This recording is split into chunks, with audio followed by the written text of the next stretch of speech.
বিশিষ্ট ব্যবসায়ী, সমাজসেবক, রাজনীতিবিদ, বিএনপির কেন্দ্রীয় সদস্য আব্দুর রহমান তার একান্ত সাক্ষাৎকারে নির্বাচনের অনিয়ম নিয়ে প্রশ্ন তুলেন। বাংলাদেশের ইতিহাসে নারী ভোটের মধ্য দিয়ে বিশাল একটি কারচুপি গ্রহণ করছে নির্বাচন কমিশন। অভিযোগ করেন বিএনপির কেন্দ্রীয় সদস্য আব্দুর রহমান ও সভাপতি Saudi Bangladesh business and investors forum. বাংলাদেশের ইতিহাসে আমরা ভয় পাচ্ছি আগামী 12 ফেব্রুয়ারি নারীদের ভোটের মধ্যে একটি বিশাল বড় ধরনের কারচুপি হবে। কেননা এটি একটি বৃহৎ রকমের পরিকল্পনা নির্বাচন কমিশন করেছেন। মহিলা ভোটারদের ভোটার লিস্টের মধ্যে স্বামীর নাম না রেখে বাবা এবং মায়ের নাম ওনারা অন্তর্ভুক্ত করেছেন। এটি একটি বিশাল বড় ধরনের একটি ঘাপলা করেছেন। এটি বাংলাদেশের ভোট কারচুপি করার একটা কঠিন পরিকল্পনা নির্বাচন কমিশন গ্রহণ করেছেন বলে আমরা বিশ্বাস করি। আমার ধারণা এই নির্বাচন কমিশনের ভিতরে বিশাল বড় একটি গোষ্ঠী যারা গাপটি মরে বসে আছে বাংলাদেশের নির্বাচনকে পরিকল্পিত বা বিতর্কিত করার জন্য, অথবা এই ভোটটাকে তারা বিশাল বড় কারচুপির আকার নিয়ে যাওয়ার জন্য। আমরা যারা বিয়ে করেছি, আমাদের শ্বশুরের নাম শাশুড়ির নাম সাধারণভাবে আমার ভাই বা বোন, আত্মীয় স্বজন, নিকটাত্মীয় কেউ জানে না, কিন্তু আমার পরিবারের স্বামী, আমার ওয়াইফের স্বামী হিসাবে আমার নামটা কিন্তু সবাই জানে। তাই এই যে একটা বিশাল বড় ধরনের একটা যে গলত করেছে, যে একটা রং করেছে নির্বাচন কমিশন, বাংলাদেশ সরকার এই বিষয়ে কোনোভাবে খেয়াল করেন নেই এবং এই বিষয়টা ঢুকে আমরা কিন্তু সবাই আতঙ্কিত। এবং আগামী 12 তারিখে আমি নির্বাচন কমিশনের দায়িত্বে যারা নির্বাচনের দায়িত্বে থাকবেন ওনারা যেন আমাদের কাছে যে ভোটার লিস্টে থাকবে সেখানে কিন্তু কোনো ভোটারের কিন্তু ছবি থাকবে না, কিন্তু প্রত্যেকটি সরকারি কর্মকর্তার কাছে ভোটার লিস্টের ছবি থাকবে। তাই প্রত্যেকটি ওনাদের ভোটারের ছবিটা যেন যাতে করে প্রার্থীর এজেন্টদেরকে ওনারা যেন প্রদর্শন করে, যাতে করে প্রার্থীর এজেন্ট যেন সেটা ক্লিয়ার করতে পারে। কেন এখানে নামের সাথে বাবার নাম, মায়ের নাম, তাই এটাকে সঠিকভাবে আইডেন্টিফাই করা কিন্তু অনেক কঠিন বিষয়। তাই এই বিষয়টিকে আমরা নির্বাচন কমিশনের প্রতি আমরা উদারত আহ্বান থাকবে, নির্বাচন কমিশন যেন প্রতিটি জেলা ভিত্তিক, থানা ভিত্তিক এবং কেন্দ্র ভিত্তিক তাদের জন্য নির্দেশনা প্রদান করেন যে প্রার্থীদের এজেন্টরা ওনারা যদি চান তাই সেই ক্ষেত্রে ওনারা তাদেরকে ছবি সহ সেই নির্বাচনের যে ভোটার লিস্টটা প্রদর্শন করতে যেন বাধ্য থাকে। আপনাদের মাধ্যমে, সাংবাদিকদের মাধ্যমে বাংলাদেশের মানুষকে আমরা অবহিত করতে চাই, বাংলাদেশ নির্বাচন কমিশনের ভিতরে আজকে যে আধুনিক যুগে এসেও যে বিভ্রান্তিমূলক কর্মকাণ্ড বাংলাদেশের নির্বাচন কমিশন গঠিয়েছেন, বিশেষ করে প্রবাসী ভোট, পোস্টাল ভোটের মাধ্যমে ধানের শীষ মার্কাকে যেখানে ওনারা দেখিয়েছেন, তার পাশাপাশি ওনারা বলেছেন যে সেকেন্ড টাইম অথেন্টিকেশনের মাধ্যমে প্রবাসীরা ভোটটা দিবেন। সেই সেকেন্ড টাইম অথেন্টিকেশনের মাধ্যমে যে ভোটটা এসেছে সেই ভোটটা কেন ধানের শীষ সহ অন্যান্য মার্কা যারা রয়েছেন তাদের সামনে এটাকে প্রুভেন করে কেন তারা আজকে ওনারা বিভিন্ন কনস্টিটিউশনে তারা কেন পাঠাচ্ছেন না? ওনারা সেই গদ বাঁধা নিয়মেই ওনারা বক্তৃতার মাধ্যমে যেটা করেছেন। কারণ আপনারা দেখেছেন প্রবাসের মাটিতে প্রবাসী ব্যালট পেপার নিয়ে বিশাল আকারে কেলেঙ্কারি হয়েছে।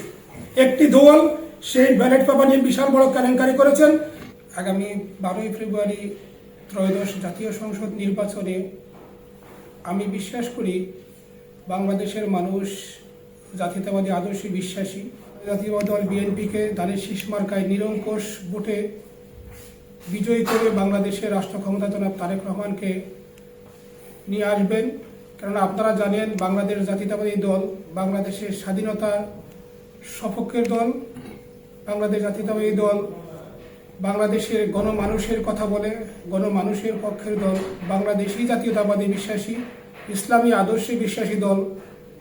এই দল বাংলাদেশের গণমানুষের জন্য যেই ভূমিকা রেখেছেন সেই 1975 সাল থেকে দীর্ঘদিন শহীদ প্রেসিডেন্ট জিয়াউর রহমান, দেশনেত্রী বেগম খালেদা জিয়া এবং আজকে বর্তমান জনাব তারেক রহমানের যে 31 দফা প্লাস ওনার এই নির্বাচনী যে ইশতেহার, সেই ইশতেহারে তিনি সাধারণ মানুষের জন্য উনি যে ফ্যামিলি কার্ড, কৃষকদের জন্য কৃষি কার্ড, সাধারণ মানুষদের জন্য স্বাস্থ্য সুব্যবস্থার জন্য উনি যে হেলথ কার্ড, ইতিমধ্যেই আমি বিগত কয়েকদিন আমি বেগমগঞ্জের মাটিতে আমি দেখতে পেলাম প্রতিটি বাড়িতে অতিরিক্ত ভোটার সংখ্যা সেখানে দেখানো হয়েছে। এখন প্রত্যেকের চিঠি নিয়ে ভোটার লিস্ট যাদেরকে চিঠি বিলি করার জন্য তারা গিয়েছিলেন, প্রেরণ করার জন্য গিয়েছিল, সেইখানে গিয়ে প্রতিটি বাড়িতে 3 থেকে 5টা 7টা 8টা করে ভোটার সংখ্যা বেশি। এই ভোটার কারা সেটা ওই বাড়ির মালিকেও জানেন না। এখন বেগমগঞ্জের মধ্যে আমরা শুধু বেগমগঞ্জ কনস্টিটিউশনে আমরা দেখতে পাচ্ছি যে প্রায় 30,000 অতিরিক্ত ভোটার রয়েছে। এইভাবে মাইজদি সদর এবং সোনাইমুড়ি, সেনবাগ, কোম্পানিগঞ্জ তথা ফেনী, লক্ষ্মীপুর সারা বাংলাদেশে যে অতিরিক্ত যে ভোটারের সংখ্যাটা, এই ভোটারগুলা কোথায় থেকে? নির্বাচন কমিশন এটা কিভাবে জবাবদিহিতা ওনারা মানুষের কাছে দিবেন এবং প্রার্থীর কাছে দিবেন? আমি আমার নানার বাড়ি, আমার পাশের বাড়িতে 60টি ভোট সেখানে অতিরিক্ত। এই ভোটার ওই বাড়িতে কেউই নাই, এই নামে ওই বাড়িতে কোনো ব্যক্তি সেখানে নাই। তাহলে এই ভোটারগুলা কোথায় থেকে আসলো? এখন নির্বাচন কমিশন এই বিষয়ে জবাবদিহিতা কি করবেন? ওনারা তো আপডেটেড নির্বাচনকে যে ভোটার লিস্ট করেছেন, সেখানে ইলেকশন ইঞ্জিনিয়ারিং এর যে পরিকল্পনাটা, আমার মনে হচ্ছে যে নির্বাচন কমিশন থেকে এটা কঠিনভাবে সূক্ষ্মভাবে এটা জাতির সামনে তারা একটা প্রতারণা করে এই ভোটার লিস্ট প্রণয়ন করেছেন, যেখানে ভোটারের সংখ্যা বাড়িয়ে দেওয়া হয়েছে, যেখানে মেয়েদের বেলায় স্বামীর নাম নাই, যেখানে নির্বাচন কমিশনে শুধুমাত্র ভোটার লিস্টে ছবি থাকবে এবং প্রার্থীরা কোনো ছবিযুক্ত ভোটার লিস্ট পাবে না। এবং এই বিষয়গুলো প্রার্থীদেরকে আগে থেকে তারা লিস্টটা হস্তান্তর করে নেয় নির্বাচন কমিশন। এট দ্য 11th আওয়ারে যখন ভোটার লিস্টটা তারা হস্তান্তর করেছে, তখন আর প্রার্থীদের কিছুই করার নাই। তাই নির্বাচন কমিশন সূক্ষ্মভাবে এটা একটি নির্বাচনী ইঞ্জিনিয়ারিং করার জন্য আমার বিশ্বাস তারা এই কাজগুলো করেছে।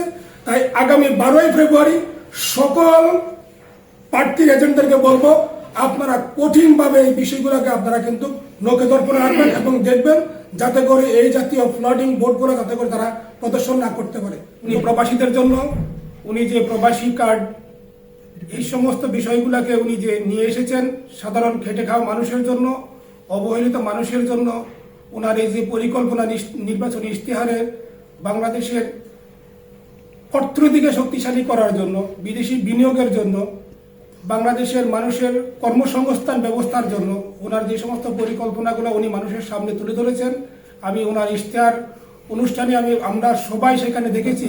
উনি দীর্ঘ 2.5 ঘন্টা মানুষের সামনে সংক্ষিপ্ত যে ইশতেহার উনি বর্ণনা করেছেন, বাংলাদেশের আপামর জনসাধারণ, বুদ্ধিজীবী এবং সাংবাদিক থেকে আরম্ভ করে বিদেশি পর্যটকরা যারা ছিলেন উপস্থিত, বিদেশি অ্যাম্বাসেডাররা, তারা সকলে সেখানে ওনাকে সাধুবাদ জানিয়েছেন এবং সারা বাংলাদেশ এবং সারা বিশ্বে ওনার নির্বাচনী ইশতেহার প্রশংসা পেয়েছেন, প্রশংসিত হয়েছেন।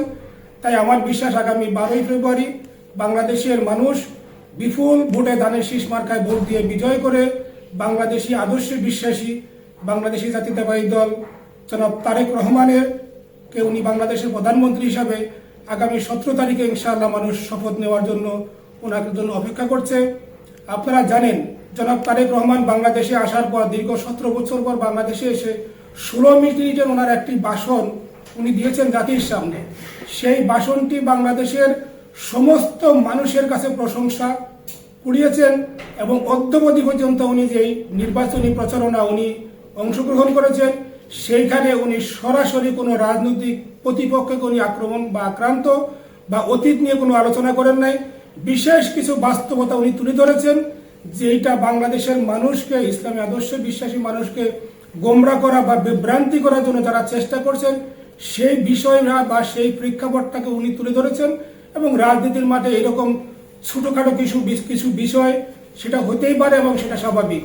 এবং ওনার যেই পরিকল্পনা, যে সমস্ত কথাবার্তা আজ পর্যন্ত উনি দীর্ঘ 1.5 মাস উনি এই নির্বাচন প্রচার অভিযান উনি অংশগ্রহণ করেছেন, উনি এবং ওনার পরিবার, সেটা বাংলাদেশের আপামর জনসাধারণের কাছে বিপুলভাবে সেটা সমাদৃত হয়েছে। এবং তাই আমি বিশ্বাস করি আগামী 12ই ফেব্রুয়ারি বাংলাদেশের মানুষ ধানের শীষের পক্ষে বিপুল ভোটে ভোট দিয়ে ওনাকে নির্বাচিত করবেন।